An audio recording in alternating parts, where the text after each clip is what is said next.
All right. So as Mike and Ali said, we're going to share communion in a little while together. But before we do, I was just going to share some thoughts. And I don't know what your background is, whether you grew up in the church or you didn't, but my story is that I grew up in the church. My dad is ordained. He works for the Church of England. And he's a Yorkshireman, my dad. He's the son of a Yorkshireman, that's right. And so I spent the early years of my life in Halifax, in Yorkshire, where my dad was a vicar, and he was kind of one of those, or at least tried to be one of those trendy vicars. And so we had in our church a praise band. This is back in the 90s. And I can remember that one of the songs that we used to sing in this little church up in Halifax was kind of like etched onto my memory, mainly because it just was such a weird juxtaposition, the words that we were singing and what was going on as we were singing them. But I'm going to sing it for you now. That's right. And I would like those of you, this is just a song this is only the old school people will remember this, all right? If you remember this song, you have to join in with me because as you're about to find out, I cannot sing. All right, it goes like this. You shall go out with joy and be led forth with peace, and the mountains and the hills will break forth before you. There'll be shouts of joy, and all the trees of the field will clap their hands. Let's keep going. And the trees of the field will clap their hands. The trees of the field will clap their hands. The trees of the field will clap their hands while you go out with joy. Wow.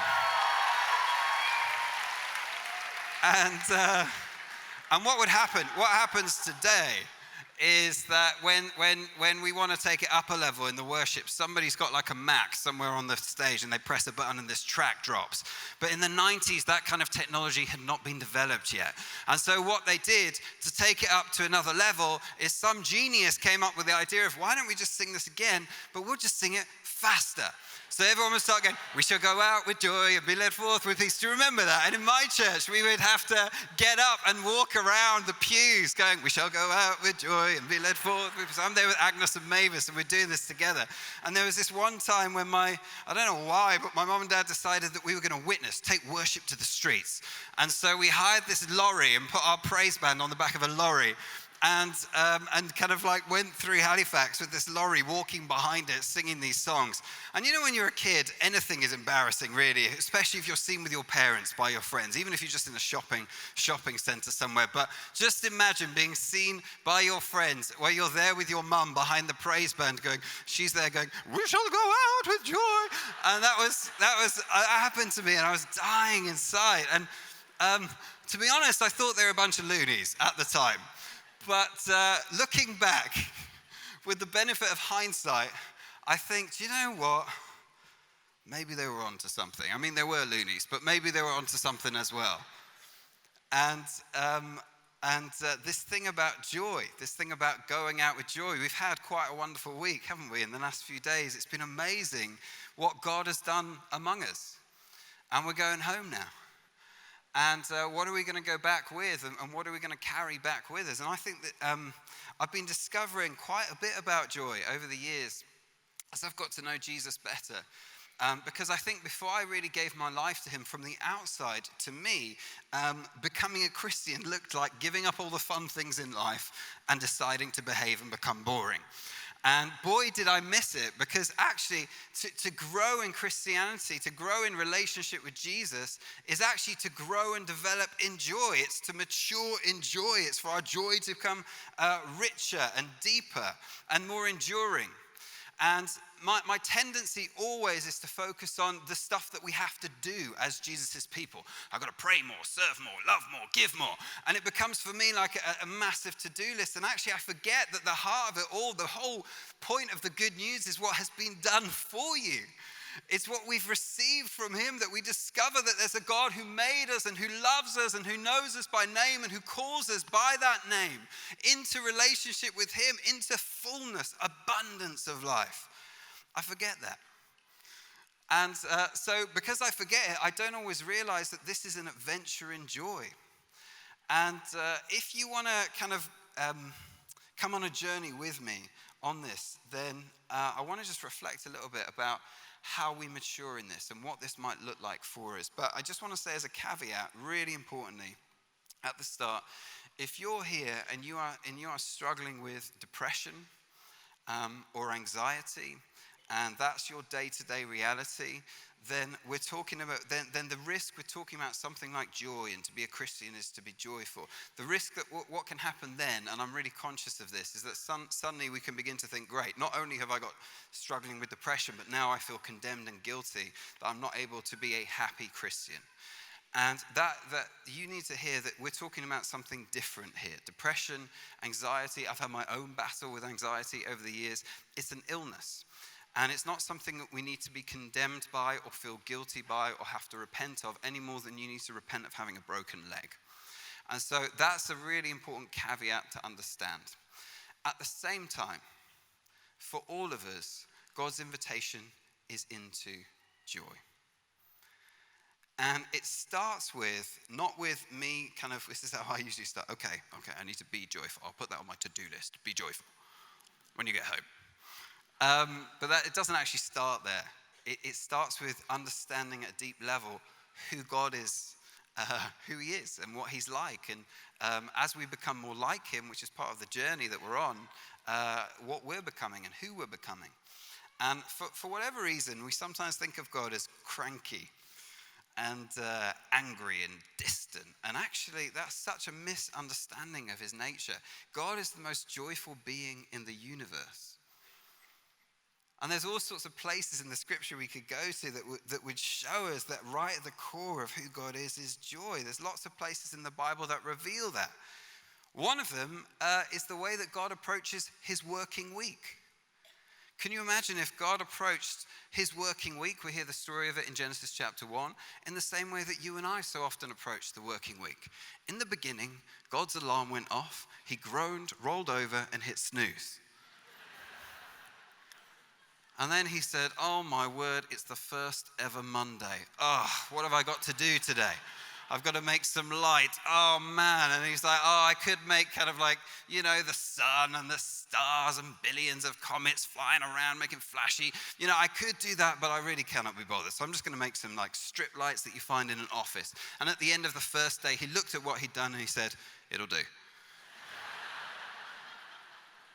And it was evening and it was morning the first day. And then he woke up on the second day, he thought, oh my word, it's only Tuesday. The Sabbath is ages away.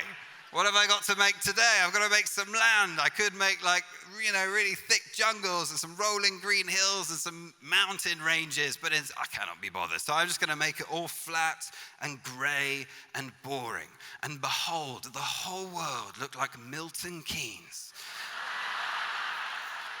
And he looked at it and he said, it'll have to do. Like that's so not the vibe, is it? From the story of creation. It's like God's put his heart and his soul into the whole thing, because he has. His imagination has just run riot. And so he creates this world of wonder and of light and of things that are more delicious than they need to be. He goes crazy. He's extravagant. He pours himself into it. It's an outpouring and expression. It's his handiwork, the handiwork of a God of joy. And then when he shapes his people, as the story of the Bible goes on, he shapes his people and he calls them Israel. And he gives them instructions for how they are to behave, the people of Israel.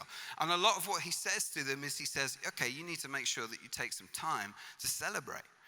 So one of the 10 commandments is have a day off, have a Sabbath. That's a pretty good commandment, especially if you have been a slave. I'm so committed to this commandment that if you don't take a day off, I'm going to get some people to kill you. That's basically what he says. And then once a week, they're to have a day off. Then it's like once every 7 years. I was amazed when I found this out. Every 7 years, the people of Israel were to stop farming. And because most of them would have made their living from farming, basically 1 year in every 7, they had to have off. And they just had to trust that the land would produce food for them. 3 times every year, they had to stop all their work and they all had to go to Jerusalem for a knees up, for a massive celebration, to rejoice in who God was and to party. So 3 times a year, put all your stuff down, let's all head down to Jerusalem and we're all going to celebrate. Once every 50 years, they had something called the Year of Jubilee. And when the Year of Jubilee happened, you would have your normal traditional year off, because once every 7 years you had a year off. And then you would have to have a second whole year off, where you weren't allowed to farm the land. And not only would that happen, but in the Year of Jubilee, what Israel were meant to do is they were effectively meant to hit reset on their economy.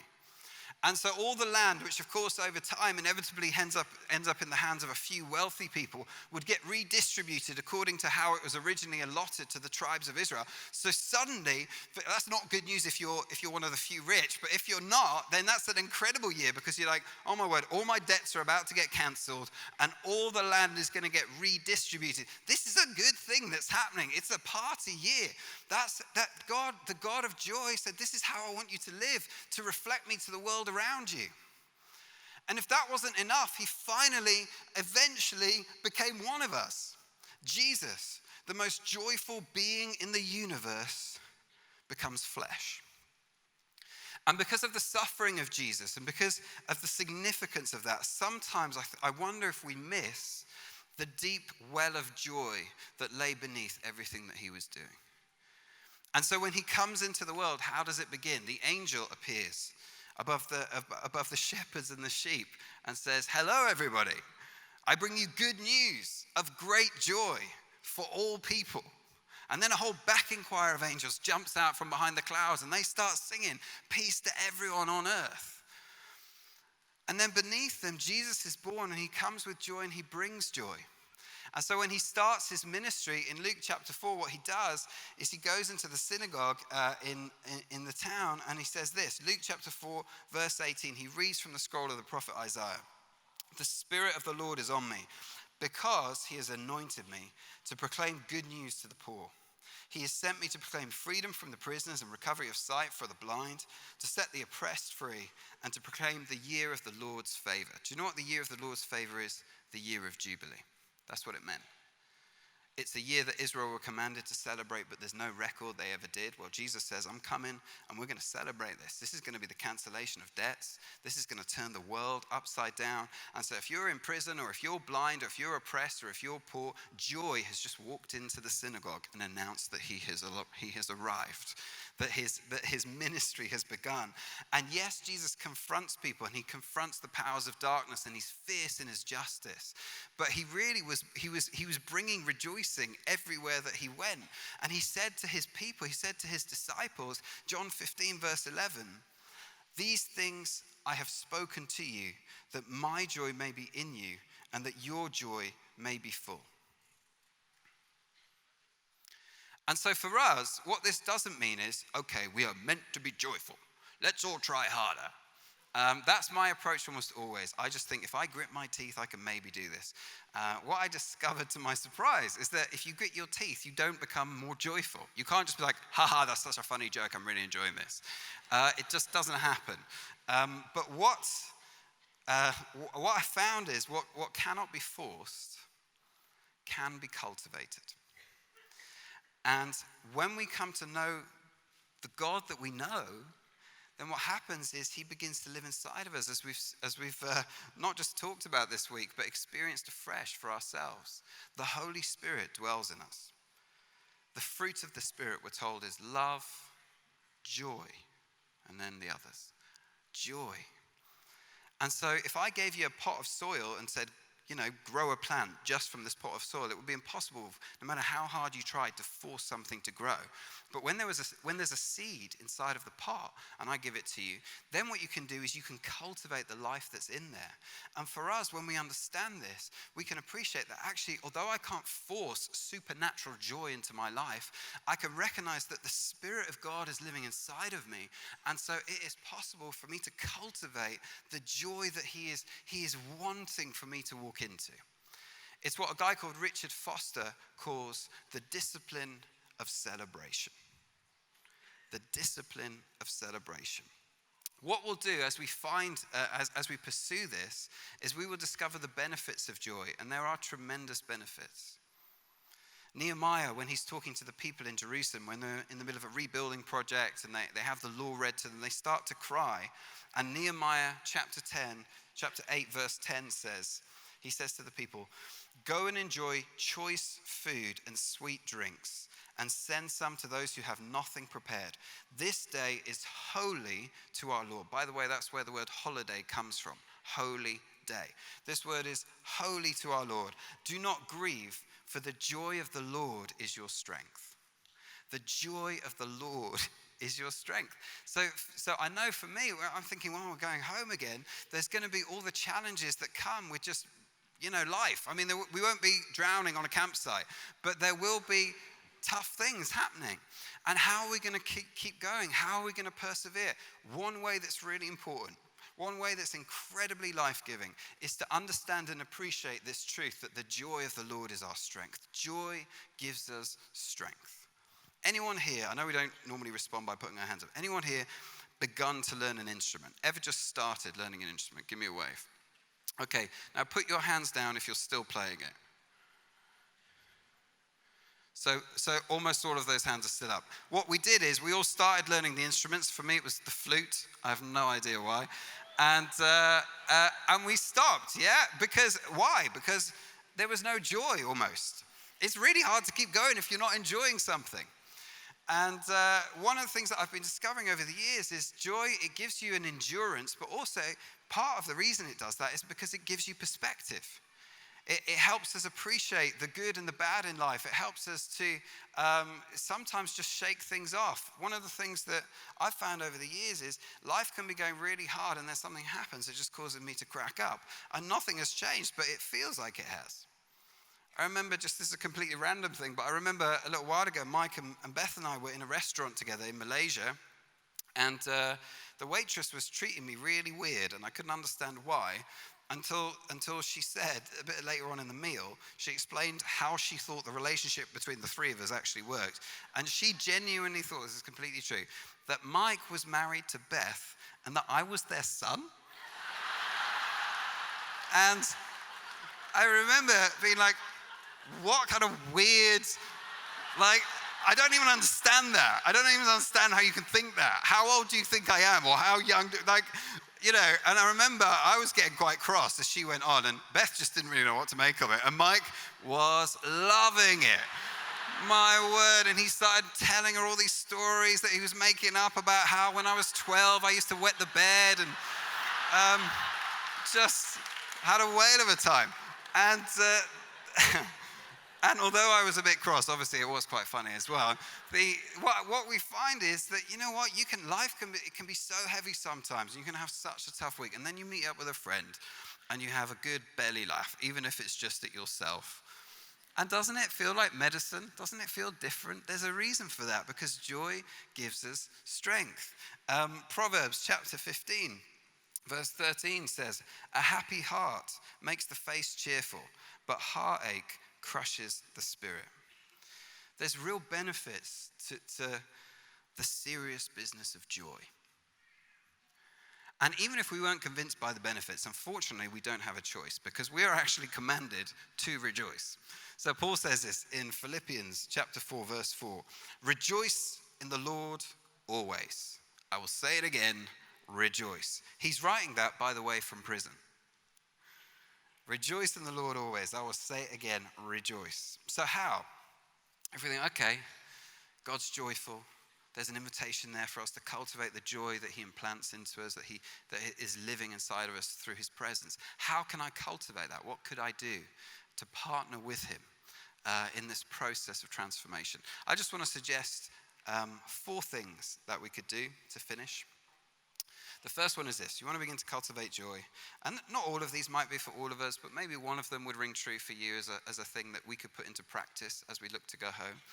First one, now is the only time to celebrate.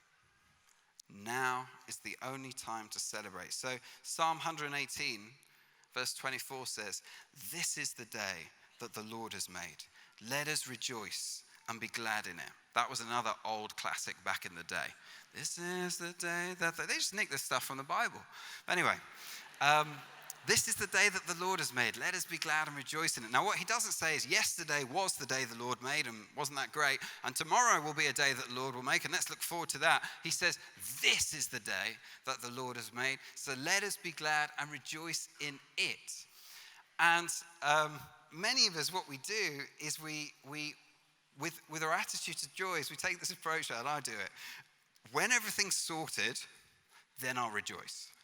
So when all the pieces are in place and my life is going how my life is meant to be going, then I will rejoice. But until I get to that stage, I'm not going to rejoice.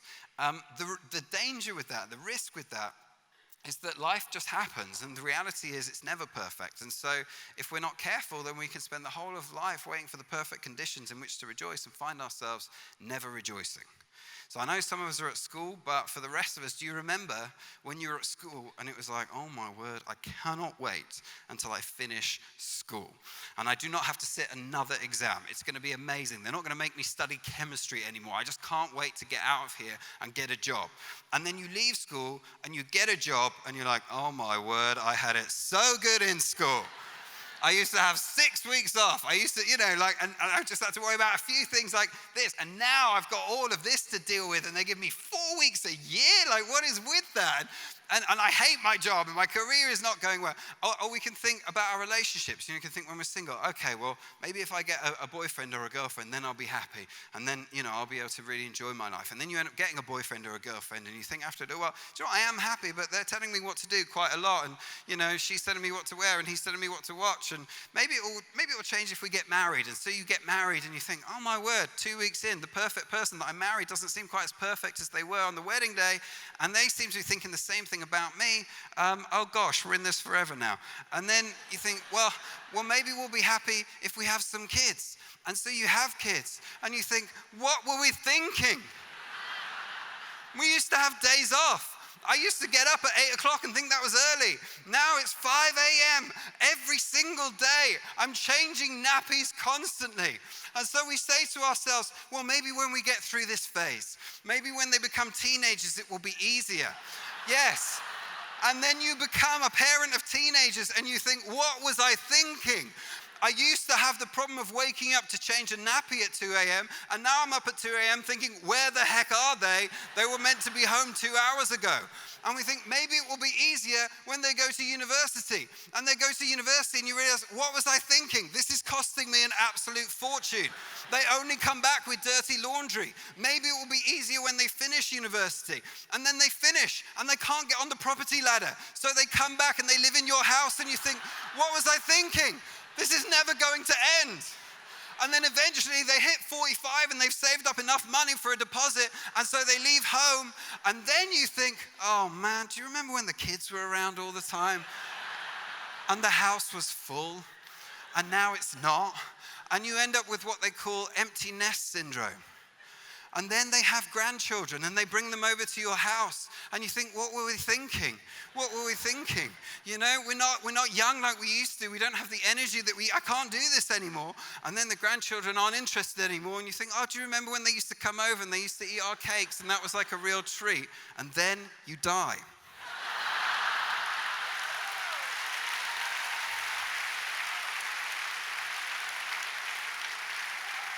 I'm serious. There is a real danger that if we don't learn to rejoice in today, we will never learn to rejoice. And seriously, there are always going to be reasons not to. We can say, how can we rejoice? How can we rejoice with all the pain in the world? And what I'm not saying is that we treat that flippantly, or that we wear some kind of plastic smile, this kind of like bizarre, fake Christian positivity. That's not what I'm saying. We be real. But one of the things that I've noticed is some of the people that work most closely with those who are suffering, some of the believers that do that, they have a joy about them that is just magnetic. Mother Teresa, she was known for that. She was right there at the coalface with people who are struggling with some of the worst things that any human being can go through. And yet there was a joy to her. And what that meant was she actually had something to bring. What that meant was she was actually hope when it was hopeless and light in the darkness.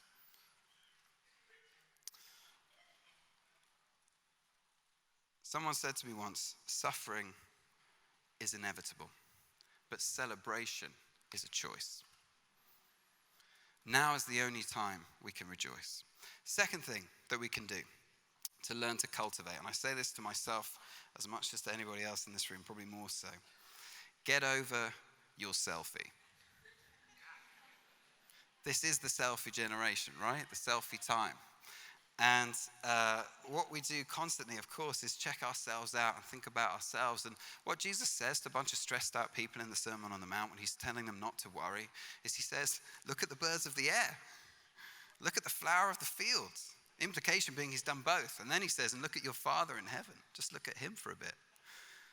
And it's like flip the camera around. Rather than having it yourself, flip it around and see what you can see through the lens. Or better yet, put it down and you'll discover that all around you are reasons to celebrate.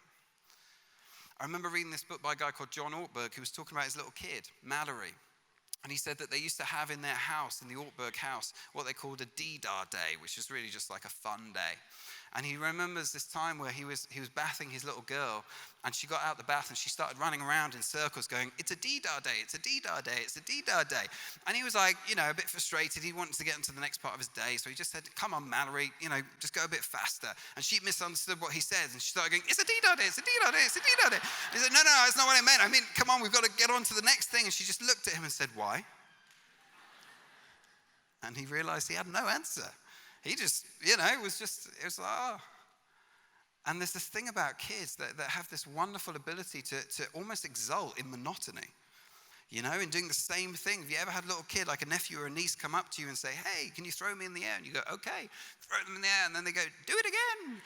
Throw them in the air, do it again. And you can keep going until your arms are dropping off and they'll still say, do it again. And one writer, G.K. Chesterton, he said that God is a little bit like that. In this sense, it's almost like he's got the eternal appetite of infancy.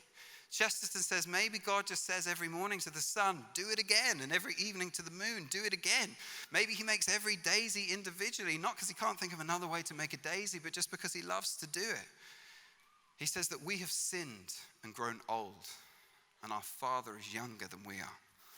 That we sit alone in a starry chamber of silence while all around us the laughter of heaven is too loud for us to hear. Do it again. And what the discipline of celebration is not hedonism. It's not pursuing pleasure for its own sake. I need to find something new and something novel, a bigger car, a better house, a new bit of clothing or whatever. It's not pursuing something novel. What it is it's learning to enjoy all the things that are around us that we missed the first time around. I don't know if any of you have seen that film About Time. But if you haven't seen it, some of you have. If you haven't, spoiler alert, basically, it's about this guy who, when he's 20, 21, his dad sits him down and tells him the family secret. And the family secret is, for whatever reason, the men in this family can travel back in time, but not to any point in history. They can only travel back to another point in their own life. And so the story really kind of plays out with him trying to work out, how do I use this ability that I now have to travel back in time? And his dad gives him some advice. And his dad says, look, what you don't want to do is use it to go after money. People have tried that, it doesn't work. What you don't want to do is use it to go after fame. That'll be a complete disaster. He says, this is what I've discovered, okay? This is how to do it, how to make the most of it. What you do is you just live a day, just a normal day, go to work and do all that stuff. And then, at the end of the day, travel back to the beginning of the very same day and live it all over again. But this time, notice all the things that you missed the first time around because you were too much of a stress head. And so you see him do that. So he lives this day, and he's kind of like, he's a barrister, and you see him running through kind of like a station in London, rushing to get to his court case, and he ends up winning his court case and goes, yeah. And then he kind of like, he goes off to grab some lunch, and he just rushes in to Pret and grabs a sandwich and rushes back out again. And he ends up kind of sitting on the tube on the way home, and this person's there listening to really loud music, and he's like, oh my word, and just collapses into his house at the end of the day. And then he decides, I'm going to do it again. So he goes and he travels back to the beginning of exactly the same day. And this time, some moving music comes on in the background. So it already feels like a better day. And he, rather than rushing through this train station, he starts looking at the architecture everywhere and being like, wow, have you seen that? Have you seen that? And this time when he wins his court case, he literally kind of like jumps in the air and punches it and hugs the guy that he won the case for. This time when he goes into Pret-a-Manger, they change the angle of the camera so that you see the face of the girl who's serving him, and she smiles at him, and they have a moment of human connection while he gets his sandwich. This time when he sits on the train on the way home, he hears the music of the guy next to him, and he starts playing air guitar along. And this time at the end of his day, when his wife says, how's your day gone? He says, it's gone great, and I'm hesitant to say this to you, but then they start having sex in a way that they wouldn't have done the first day around. I don't want you to think the key to this is, this is the key to more sex or anything like that, but this is what happens in the film. And then the film goes on with him learning to kind of like get the handle on this power, and then there's a moment at the end of the film that I cannot get out of my head. And he says, as they're playing it, he says, I've gone one step further than Dad. Now I don't travel back in time at all, not even for the day. I just try to live each day as if I've deliberately come back to this one day to enjoy it, as if it were the full, final day of my extraordinary, ordinary life. And I remember seeing it and thinking, that is a great way to try and do this. And it was at a time where we just had our first son, and he was waking up at 5 a.m. And I would sit there sometimes early in the morning with Josiah on my knee, and I would look at him, and I would say, Josiah, I have decided to live this day as if I've deliberately come back to this one day to enjoy it, as if it is the full, final day of my extraordinary, ordinary life. And he would go, which I think meant, go for it, Dad. Learn to appreciate everything around. Take your eyes off yourself and look at the world. It's pregnant with things that we can rejoice in. Every tick of the clock is a gift from God. Third way that we can cultivate joy in us is develop a rhythm of celebration. Just work it in. I'm not going to take ages on this one, but it's just work it into the rhythm of life. That's what God says to the people of Israel do. You know what? Once a week, do this. 3 times a year, do this. Once every few years, do this. And Beth and I have worked hard at this since we began to discover it's there in Scripture. And, one of the things that we've done is we try to appreciate the difference between a day off and a day of rest. A day off is generally when most of us take some time off work to do all the stuff that we've got to do in life, but we're not paid to do it, like laundry and shopping and cleaning and all that stuff. And we've actually just put into our week a day where we're just going to totally rest, and we squash everything else into the other 6. So for us, Monday is always a day of celebration. Not because it's a big thing where we do loads of things, but where we deliberately don't do very many things. We wrote a list of things that we will not do on what is for us our little day of rest. We will not do chores. We won't cook, so we factored into our budget that we'll get a takeaway. And we tried to work it out. And so Monday always looks for us like this time of replenishment and enjoyment and refreshment. Often on a Monday, because Mike has the same day off as we do, we'll get together and we'll hang out with Pilav. Often we will go to restaurants. That's what he does for his celebration. And I will explain while the waitress is taking our drinks order that I am married to Beth, and I'm not the weird love child of Mike and Beth. But that's how we do it. And how do you do it? What are your ways? What are your rhythms of celebration? I've already planned my kids' birthday parties well in advance. They're going to be utterly humiliated and probably completely hate them, but I'll enjoy it because I want to embarrass them and I want to celebrate them and I want to champion them and cheer them on and all of that. So find rhythms. It's fascinating to me that Jesus, who had 3 years to save the world, seems to spend an awful lot of his time at barbecues on the beach and at parties and taking naps. He does that a lot. Fourth way final way that we can cultivate joy and celebration in our lives is this: remember how it all ends. There's a lady called Brené Brown who's done a lot of stuff about joy and vulnerability. She's got a talk on Netflix that I watched the other day.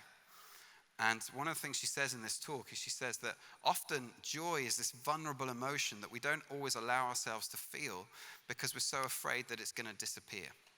And she talks about how sometimes what can happen is parents can sit there watching their child sleeping and then instantly begin to dress rehearse tragedy and begin to imagine all these things that can go wrong. I don't know if you've ever done that in your child's life.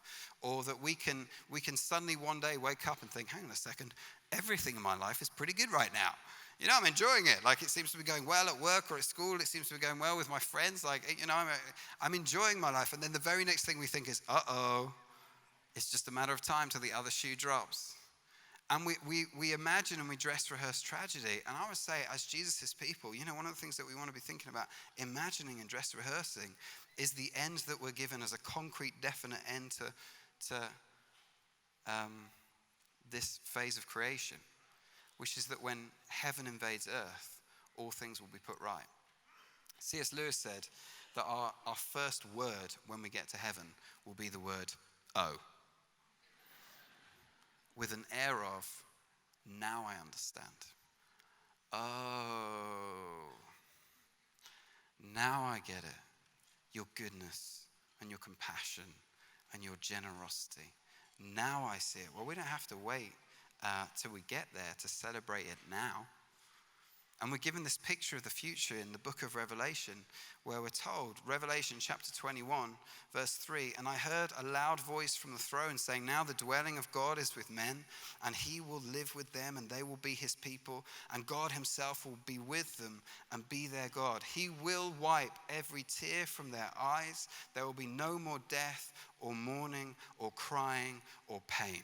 And what this does not mean is that we sit around saying, don't worry, it's all going to be okay in the end. What it means is we get this picture of the future, and we as the people of God are called to build the future now. And so we say, look, if it's not good enough for the future picture of Revelation, if there are tears, then our role is to wipe them from people's eyes. And if there's mourning and crying, then our role is to bring comfort. And if there's suffering and if there's poverty, then our role is to go and stand there and bring relief to it. If it's not good enough for then it isn't good enough for now. And yet at the same time, we can do it with this deep inner well of joy because we know how it's all going to end. Have you ever watched a sports match where you're watching it live and it's like nail biting and your team is losing and are they going to come back and do that and you don't know and it's all this up and down? Have you ever watched a replay where you already know the score, and so you can sit there through all the ups and downs with this deep inner peace that they will score in the last minute? I know what is going to happen. That is the life of a Christian. It's not fantasy, it's concrete hope. Isaiah prophesied this, and he did it in Isaiah 55, verse 12. And I'll finish with this. You will go out in joy and be led forth in peace. The mountains and the hills will burst into song before you, and all the trees of the field will clap their hands. We follow a God who is joy in his very core. And as we look to follow him, we are going on a journey of cultivating that joy and sharing it with the world around us. This is good news.